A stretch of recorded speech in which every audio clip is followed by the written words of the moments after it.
C'était un enfant en colère, mais il était aussi sérieux, très studieux. Il adore tout ce qui touche à la vie militaire. Et il a même un petit canon qu'il bourre de vraie poudre.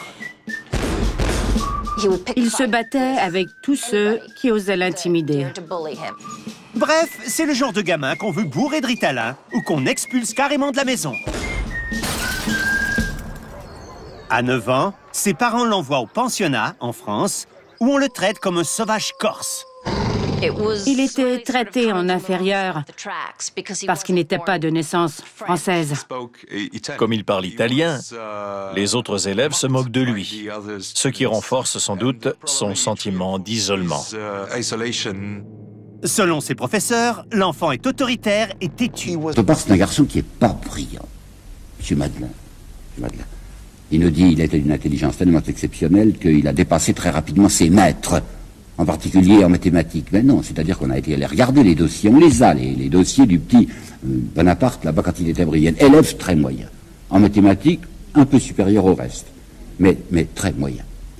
Voilà, c'est à peu près tout ce qu'on sait. Sinon, une petite note qui est très intéressante, qui est une note du directeur, qui dit « caractère soumis ».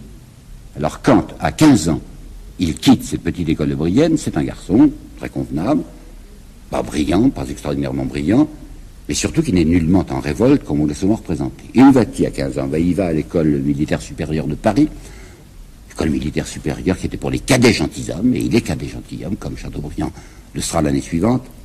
C'est un home de luxe, vous avez cette école militaire de Paris, c'était pas sérieux du tout. Quand je pense que M. Bainville, dans son histoire de la Révolution, l'histoire de Napoléon aussi, Bainville dit, dans cette armée d'Ancien Régime, tout était sérieux. Oui, quand on regarde de près, c'est pas sérieux du tout, à preuve que le budget de la guerre, savez-vous, le budget de la guerre en 1789, la moitié du budget de la guerre était consacré à la solde des officiers. Alors, pendant moins d'un an, le petit Bonaparte va se trouver dans cette école militaire de Paris, il y entre en octobre 84, il en sort en 85, en septembre 85, pas dans un rang très brillant, il sort 42e sur 58, et le voilà qui, à 16 ans,